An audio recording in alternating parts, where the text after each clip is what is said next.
Hello guys, this is Anamika Singh and welcome to my YouTube channel. Here we are going to start our next topic from chapter 2nd of textbook of class 8th history. So here हम क्या पढ़ रहे थे, हमने आज कल पढ़ा था कि कैसे वो लोग कैसे एक्वायर करते हैं, औरंगज़ेब की डेथ हो जाती है, उसके बाद कैसे सूबेदार जो होते हैं ज़मींदार असर्ट करना शुरू कर देते हैं ज़मीनों को। अब वो जो दिल्ली होती है वो बहुत अच्छी इफ़ेक्टिव सेंटर नहीं रह जाती है और ऐसे ही ब्रिटिश जो है एक पॉलिटिकल हॉरिजोन के रूप में उभर रहे होते हैं, बन रहे होते हैं और कैसे वो हमारी इतनी वास्ट एम्पायर पे मास्टर की तरह उभरते हैं।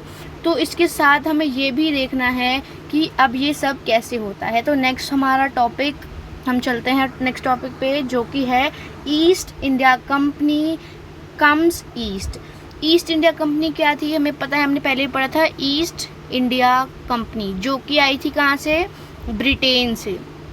कहाँ से आई थी बच्चों, ब्रिटेन से।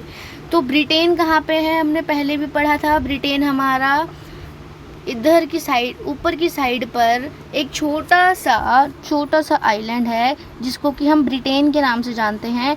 वहीं से एक कंपनी आई थी जिसका नाम था ईस्ट इंडिया कंपनी, जो कि इंडिया में आके ट्रेड करती है और उसके बाद फिर एडमिनिस्ट्रेशन को अपन अक्वायर कर लेती है। अब उसी के बारे में हमें पढ़ना है। सो अब हम देखते हैं east India company comes east.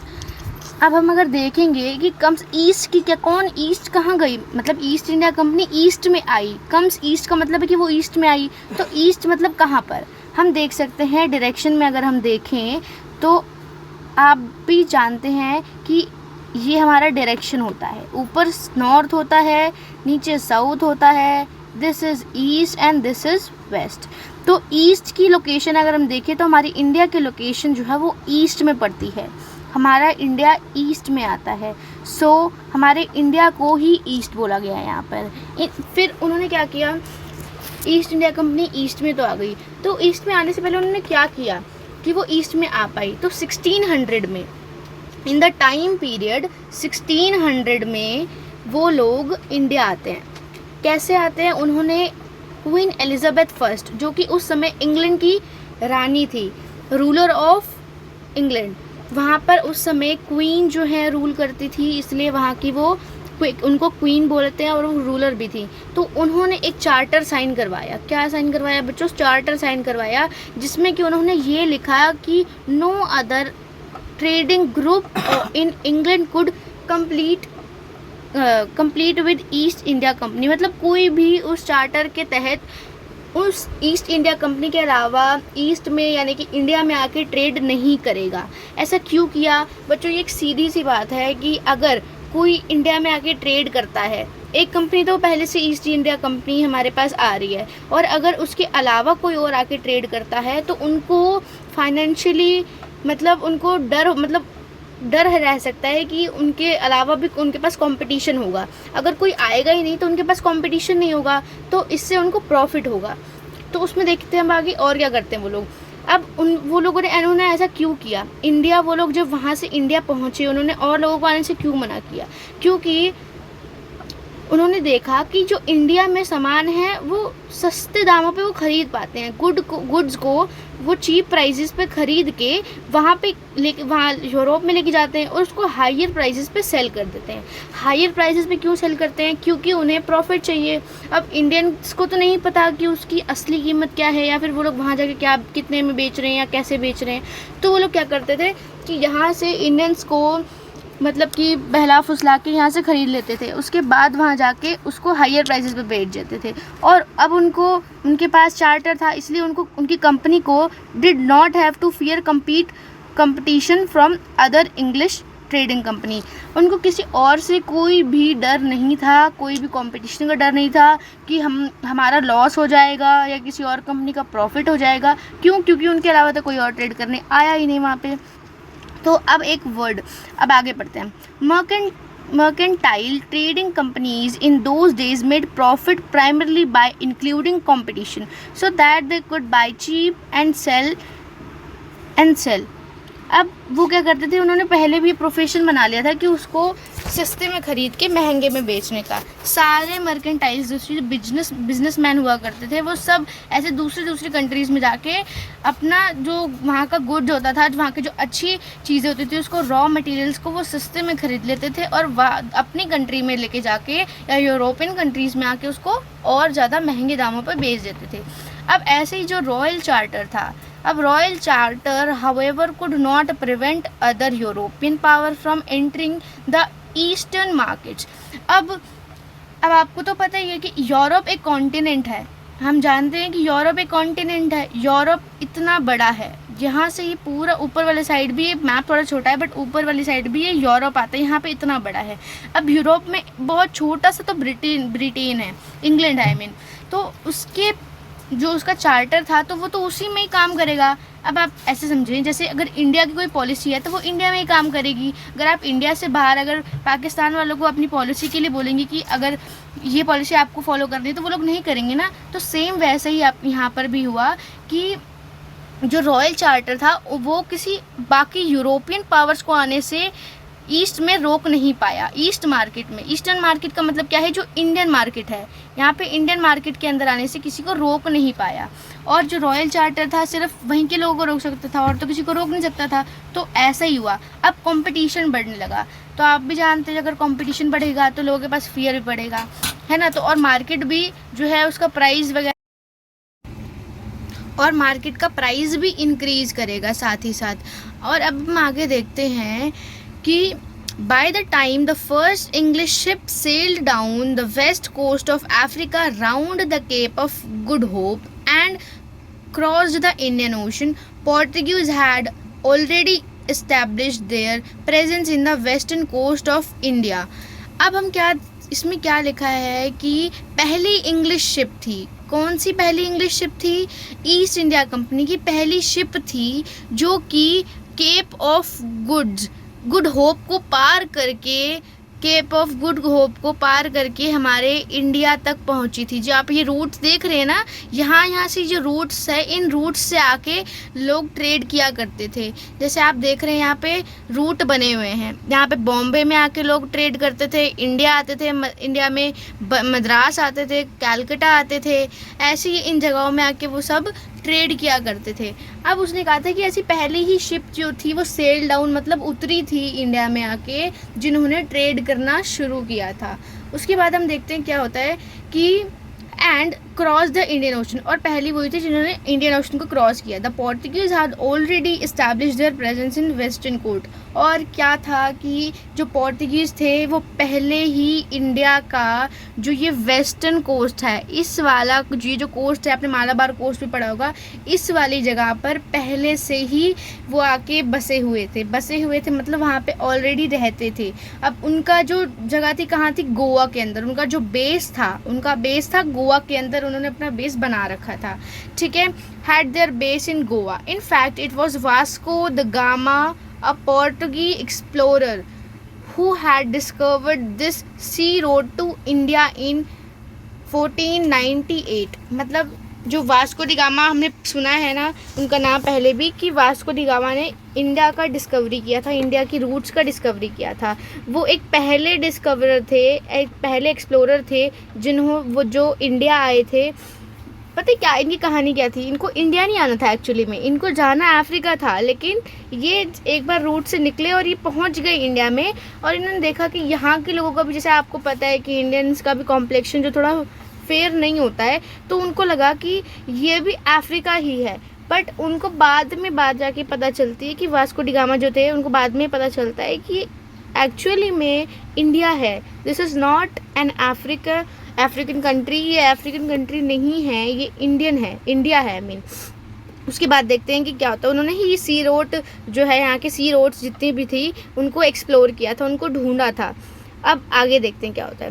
Bye the early 17th century the Dutch too were exploring the possibilities of trade in Indian Ocean. अब डच पीपल कौन होते हैं? डच पीपल क्या होता है आप बताइए?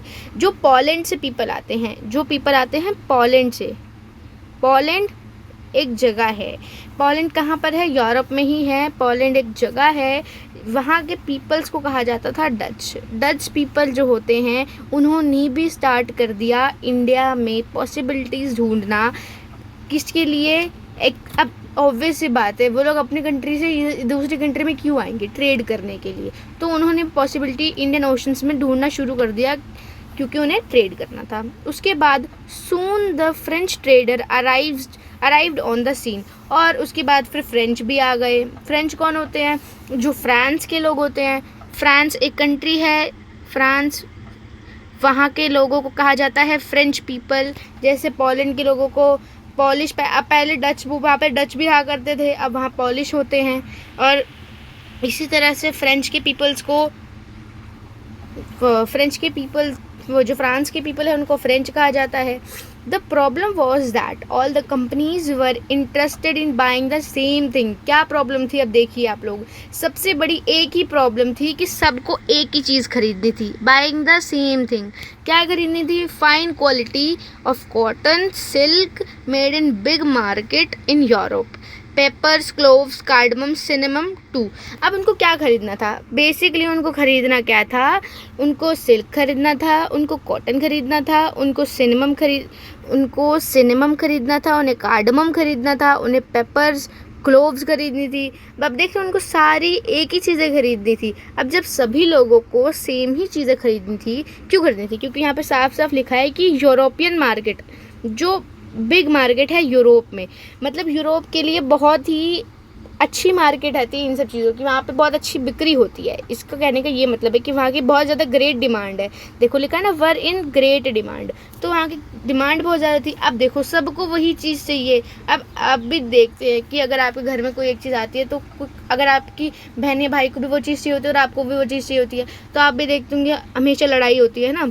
अब जब लड़ाई होगी और दोनों के बीच में कंपटीशन आ गया तो अब लड़ाई तो होगी ही। अब आगे देखते हैं कि क्या होता है।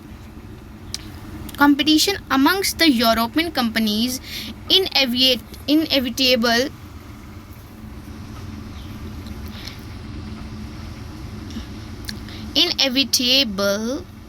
इसका क्या मतलब होता है? इसका मतलब ये होता है बिना ज़रूरत के pushed up the prices at which these goods could be purchased. अब उन्होंने बिना बात के ही प्राइजेज राइज कर दिए। अब price pushed up the prices at which these goods could be purchase, जिस पे भी परचेज किया जाता था उनकी प्राइजेज बढ़ा दिए बिना बात के। And this reduces the profit. अब जब प्राइस इंक्रीज कर देंगे तो लोग उसको कम खरीदेंगे तो प्रॉफिट कम होगा, दैट कुड बी अर्न, तो प्रॉफिट उनका कम कमाया जाता था। The only way the interest in trading company could flourish was by eliminating rival competitor. अब क्या था उनके पास कि अब एक ही ऑप्शन था कि एलिमिनेट करना अपने राइवल कॉम्पिटिटर को। राइवल कॉम्पिटिटर क्या मतलब होता है कि जो उनका कॉम्पिटिटर है, जो उनके साथ कंपटीशन में है, जैसे आप हो और आपका भाई है, सेम ही चीज़ है, आपके भाई बहन है, तो कोई भी काम अगर कर रहे हैं तो आप दोनों के बीच में कंपटीशन हो जाता है कि नहीं ये काम मैं ये कर सकता हूँ बहुत अच्छे से, आपकी बहन या भाई कहेंगे कि नहीं मैं अच्छे से ज़्यादा कर सकता हूँ, तो कंपटीशन हो जाएगा ना। जब एक हारेगा तभी तो दूसरा जीतेगा। तो इसमें सेम वही है कि अगर वो अपने राइवल को नहीं हराएंगे तब तक वो अपना प्रॉफिट नहीं मेंटेन कर सकते।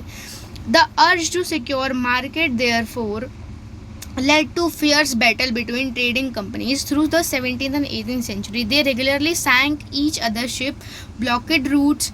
अब क्या करते थे वो लोग? अब उनके पास कोई चारा नहीं था, तो 17th और 18th सेंचुरी में क्या करना शुरू किया कि रेगुलरली वो सैंक ईच अदर शिप, एक दूसरे की जो शिप्स होती थी उनको डुबा देते थे या ब्लॉक कर देते थे रूट्स को, जिससे कि दूसरी कंपनियां, मतलब दूसरी जो ट्रेडिंग कंपनीज है वो ना आ पाए। प्रिवेंट राइवल शिप्स, और दूसरों की शिप्स को रोक देते थे। Moving with the supplies of goods, और दूसरों की शिप को जो है वो लोग रोक देते थे ताकि दूसरों की शिप हमारे इंडिया में ना आ पाए ट्रेड करने के लिए, है ना। तो जिससे कि क्या होगा कि अब जब कोई आएगा ही नहीं तो सिर्फ उन्हीं का सामान बिकेगा, है ना। तो ये एक मतलब कि इलॉजिकल सी भी नहीं कह सकते, बट एक राइवलरी पार्टी के लिए थोड़ा सा गलत सोच है, बट होनी नहीं चाहिए ऐसी, लेकिन होती है लोगों की, क्योंकि अपने राइवल को जिसको हराना होता है लोग ऐसे करते हैं। तो हम आगे बढ़ते हैं। Trade was carried on with arms and trading ports were protected through fortification. अब जहाँ पर ट्रेड होता था, अब देखो आपको भी पता है, अब ये लोग ट्रेड किससे कर रहे हैं? शिप्स से। शिप्स, अब शिप्स कहाँ पे आएंगी? पोर्ट्स पर। अब जब पोर्ट्स पे आएंगी तो पोर्ट्स की कहीं एक दीवार बंद तो नहीं होता, लेकिन अब उनको कुछ तो करना पड़ेगा ना। अब जैसे एक दूसरे के लोग शिप्स को डुबा दे रहे हैं, अब एक दूसरे का नुकसान कर दे रहे हैं, तो उनको अपने शिप्स को बचाना तो पड़ेगा ही, उनको ट्रेड करना है तो वो लोग क्या करते थे कि फोर्टिफिकेशन कर देते थे। फोर्टिफिकेशन का क्या मतलब होता है बच्चों? फोर्टिफिकेशन का मतलब होता है घेराबंदी। अब जहाँ पे उनका सामान रहता था वहाँ पे ऐसे वो घेराबंदी कर देते थे। घेराबंदी इन द सेंस होता है कि अपनी जगह को प्रोटेक्ट करने के लिए दीवारें बनवा देते थे, या फिर उसको मतलब एक गोडाउन वगैरह बना के अपना सामान, देखो इधर ऐसे ऐसे छोटे छोटे सामान इनका रखा जाता था, जैसे पूरा से बंद हो गया और ऐसे छोटे छोटे सामान रख दिया जाता था, जिससे कि क्या होता था कि बाहर वाले लोग जो है इन पे अटैक नहीं कर पाते थे और इनका सामान सेफ रहता था। ठीक है, अब आगे बढ़ते हैं। This effort to fortify settlement and carry on profitable trade also led to intense conflict with local ruler. अब इन्होंने फोर्टिफिकेशन स्टार्ट कर दी। अब आप सोचो कि अगर आप किसी और के देश में जा रहे हो, अगर आपका घर नहीं है, आप अपने आप का एग्जाम्पल लो, अगर आप अपने घर में नहीं हो, अपने घर से किसी और घर में जा रहे हो और उनके घर में जाके आप उनका सामान उठा खाने लग जाओ, उनको गुस्सा आएगा ना। तो सेम टू सेम ऐसे ही लोकल रूलर्स के साथ भी हुआ। लोकल रूलर्स मतलब जो इंडियन रूलर्स थे। इंडियन रूलर्स कहाँ के रूलर्स? जैसे वो लोग सबसे पहले आए थे हमारे बंगाल में। कहाँ पे आए थे बच्चों? बंगाल में। बंगाल के अंदर आए तो बंगाल के जो रूलर्स थे, लोकल रूलर्स, जहाँ पे वो पोर्ट्स पे रुकते थे, वहाँ पे उन लोगों को गुस्सा आने लग गया कि भाई इंटेंस कॉन्फ्लिक्ट हो गया। कॉन्फ्लिक्ट यानी कि झगड़ा हो गया कि भाई तुम लोग हमारे देश में आके क्यों कर रहे हो ऐसा? हमने तो तुम्हें परमिशन नहीं दी, तो तुम कैसे कर सकते हो ऐसा? तो फिर क्या हुआ? The company therefore found it difficult to separate trade from politics. और फिर अब जब वो लोगों ने फोर्टिफिकेशन कर ही दी थी तो अब वो लोग क्या करते? अब ट्रेड को अब वो पॉलिटिक्स से अलग तो कर नहीं पाएंगे, क्योंकि उन्होंने पहले ही पॉलिटिकल मैटर को छेड़ दिया था। तो अब उनको क्या करना था? अब उसको सेपरेट, उनको क्या करना चाहिए था कि अपनी चीज़ों को रोक देना चाहिए था, बट ऐसा नहीं हुआ उन लोगों ने, बल्कि रोकने के बजाय उस चीज़ों को और बढ़ाना शुरू कर दिया। अब हम देखते हैं आगे कैसे बढ़ाया। देखिए, ईस्ट इंडिया कंपनी, अब नेक्स्ट हमारा टॉपिक है East India company begins trading in Bengal. अब ईस्ट इंडिया कंपनी ने बंगाल में ट्रेड करना शुरू कर दिया। कैसे शुरू कर दिया? अब उन्होंने पहले तो अपनी फैक्ट्री सेटअप की होगी, वहाँ से आते होंगे तो कहीं तो सामान रखते होंगे ना अपना, तो फैक्ट्री सेटअप की। क्या सेटअप की? फैक्ट्री की सबको ज़रूरत होती है, तो उन्होंने फैक्ट्री सेटअप कर दी। अब फैक्ट्री सेटअप करने के बाद कहाँ की? देखो उसमें लिखा भी है कि first factory was set up on the banks of river Hooghly in 1651। 1651 में उन्होंने, एक रिवर है जिसका नाम हुगली है या फिर हगली बोल सकते हैं आप लोग, तो उस जगह पर उन लोगों ने अपनी एक जो फर्स्ट फैक्ट्री थी वहाँ सेटअप की। This was the base from which the company's trader known at the time as factors. उस समय पे जो फैक्ट्री सेटअप की थी, वहाँ के जो कंपनी के ट्रेडर हुआ करते थे उनको फैक्टर्स के नाम से जाना जाता था। यहाँ पे मैंने अंडरलाइन भी किया है, मैं फिर दिखाती हूँ। यहाँ पे फैक्टर्स के नाम से जाना जाता था जो कि फैक्ट्री को ऑपरेट करते थे। ठीक है, the factory had a warehouse where goods for export were stored, जहाँ पर कि गुड्स को स्टोर करके रखा जाता था जो कि एक्सपोर्ट करने थे।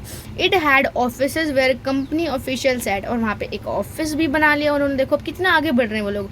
उन्होंने अपना ऑफिस भी बना लिया था जहाँ पे वो लोग बैठा करते थे, ऑफिशियल्स लोग जहाँ पे सैट करते थे यानी कि बैठते थे। ठीक है, अब आप आगे देखते हैं क्या लिखा है। As trade expanded the company persuaded merchants and traders to come and settle near the factory. और उन्होंने क्या किया कि अब अपने साथ मर्चेंट्स को भी जोड़ लिया। मर्चेंट्स क्या होते हैं? व्यापारी बेटा। तो व्यापारी और जितने भी ट्रेडर्स वगैरह थे इन लोगों को भी अपने साथ जोड़ लिया कि वहाँ पे आके वो लोग रहें, वहाँ पे कंपनी के पास आके वो सेटअप कर लें अपना। By 1696 it began building a fort around the settlement. अब जहाँ पे उन्होंने सेटलमेंट किया था, ये फैक्ट्री बनाई थी उन्होंने, अब फैक्ट्री के आसपास उन्होंने फोर्ट बनाना शुरू कर दिया।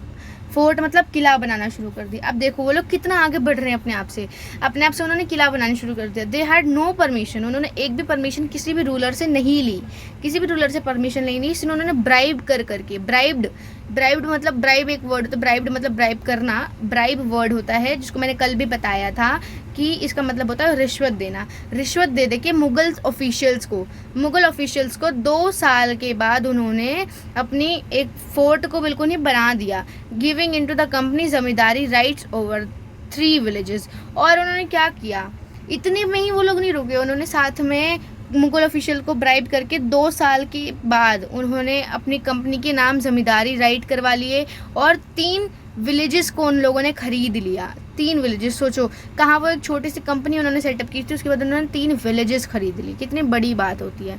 उसके बाद 3 विलेजेस खरीदने के बाद one of these was Kalikata, उसमें एक था कालीकत्ता जिसको कि अब हम कोलकाता के नाम से जानते हैं, जो हमारा कोलकाता है। It also persuaded the Mughal emperor Aurangzeb to issue a farman granting the company the right to trade duty free. अब उन्होंने क्या किया, अब इतने में ही नहीं रुक गए उन लोगों ने, उन लोगों ने क्या किया कि अब फरमान औरंगजेब को भी इशू कर दिया कि आप लोग हमें ड्यूटी फ्री जो है वो राइट दे दें ट्रेड करने का, हमें ड्यूटी ना पे करनी पड़े। देखो पहले क्या होता है ड्यूटी का मतलब क्या होता है। अब जहाँ पे आप जाके ट्रेड करोगे बच्चों, कहीं पर आप जाके कुछ, जैसे आप किसी घर में जा रहे हो, अगर आपको किसी, आप उसको अननोन है, किसी से आपको कुछ चाहिए, तो आप उसको मतलब क्या करोगे, या तो अगर आपकी पहचान होगी तो आप ऐसे ले लोगे क्योंकि उनको पहचानते हो, लेकिन अगर आप नहीं पहचानते हो तो उनके लिए आपको मनी खर्च करना पड़ेगा। क्या खर्च करना पड़ेगा? मनी। अगर आप मनी देंगे नहीं तो आपको सामान क्यों देंगे? दुकान पे आप जाते हो सामान खरीदते हो तो पैसा देते हो ना, तो सेम ऐसे आप कहीं पर जाके कुछ लेना है तो आपको मनी देना पड़ेगा। तो उसी हिसाब से यहाँ पे वो ट्रेड करते थे तो उनको ड्यूटी देनी पड़ती थी।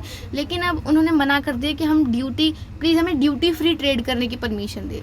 फिर देखो क्या होता है, the company tried continuously to press for more concession and manipulate existing privileges Aurangzeb's farman. अब उन्होंने क्या किया, पहले तो औरंगजेब ने थोड़ा बहुत फरमान मतलब जारी कर दिया, उन्होंने कह दिया कोई बात नहीं चलो कर लो तुम ड्यूटी फ्री ट्रेड, लेकिन उन्होंने क्या की कि और ज़्यादा उस पर प्रेशर डालने लग गए कंसेशन के लिए। कंसेशन का मतलब क्या होता है, और छूट के लिए वो प्रेशराइज करने लग गए इंडियंस को, मतलब औरंगजेब की जो मतलब मुगल रूलर थे उनको और प्रेशराइज करने लग गए कि अब हमें और कंसेशन दो, मैनिपुलेट करने लग गए, उनको जाल में फंसाने लग गए। For instance had granted only the company the right to trade duty free, but the officials of the company who were carrying on private trade on the side were expected to pay duty.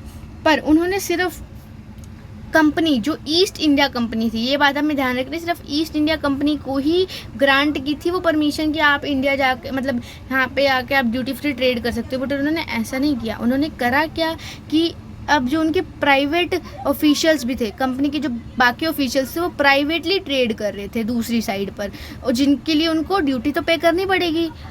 अब एक जन, अब आपको मान लो चलो आप आ गए, अब आपको फ्री में एक चीज़ दे दी, अब बार बार फ्री में चीज़ें मांगोगे तो नहीं मिल सकती ना, तो सेम टू सेम जो दूसरे लोग थे तो उनको भी पैसे देने पड़ रहे थे, उनको देना था। दिस दे रिफ्यूज टू पे, और उन्होंने क्या किया देखो कि उन्होंने सीधा मना ही कर दिया कि हम नहीं पे करेंगे, हम नहीं देंगे पैसे हमारे ट्रेड के लिए।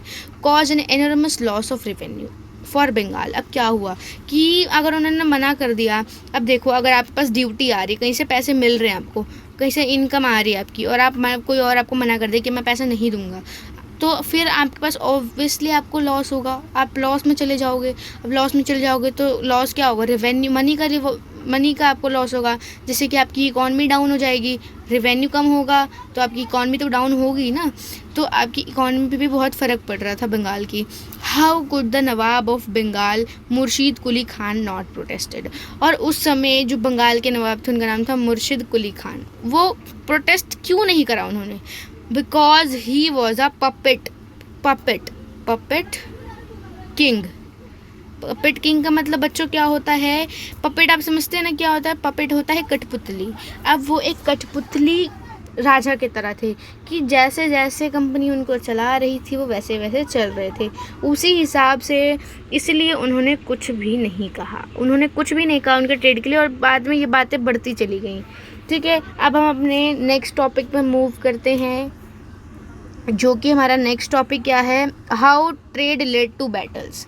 अब कैसे जो ट्रेड था वो बैटल्स में कन्वर्ट हो गया, ये आज का हमारा लास्ट टॉपिक है friends. So please concentrate seriously, हम जल्दी से इसको ख़त्म कर लेंगे। कैसे बैटल्स में चेंज हो गया, तो देखो, through the early 18th century the conflict between the company and the Nawab of Bengal intensified after the death of Aurangzeb. जैसे जैसे मतलब उनकी तो डेथ हो गई थी 18th century के बाद, कंपनी और नवाब के बीच में, नवाब कहाँ पे आए थे सबसे पहले, मतलब कंपनी कहाँ पे आई थी, बंगाल में, तो सबसे पहले मतलब कि कॉन्फ्लिक्ट भी बंगाल में ही शुरू होगा, तो ये तो जेन्युइन सी बात है। तो बंगाल में आए थे, तो बंगाल के वहाँ पे उस समय बंगाल के जो किंग हुआ करते थे, कौन बेटा, किंग जो हुआ करते थे उनको क्या कहा जाता था बच्चों, नवाब कहा जाता था उनको। नवाब जो थे उनके साथ उनका कॉन्फ्लिक्ट शुरू हो गया किसकी डेथ के बाद, बच्चों औरंगज़ेब जो थे उस समय के जो मुग़ल रूलर थे औरंगज़ेब, उनके डेथ के बाद, उनकी डेथ कब हुई थी बच्चों?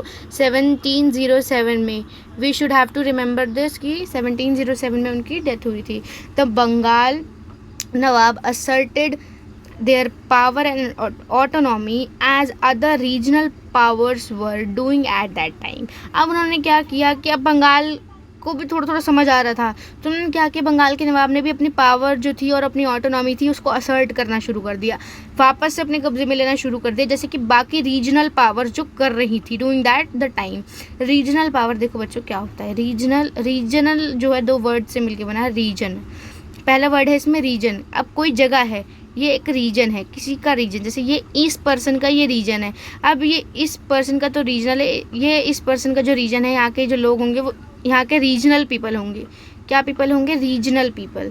अब जो रीजनल पीपल रहेंगे वो भी ऐसे ही पावर अपनी दोबारा से मतलब असर्ट कर रहे थे। अब बाद में क्या हुआ, Murshid Quli Khan was followed by Alivardi Khan and then Sirajuddaulah as the nawab of Bengal. सबसे पहले यहाँ पे किंग्स की बात बता रहे हैं। मुर्शीद कुली खान सबसे पहले वहाँ के नवाब थे, उसके बाद अलीवर्दी खान हुए, अलीवर्दी खान के बाद सिराजुद्दौला। ये बहुत ही स्ट्रोंगर रूलर थे। यहाँ पे आप भी देख सकते हैं, साफ साफ लिखा है them was stronger ruler, each of them was stronger ruler.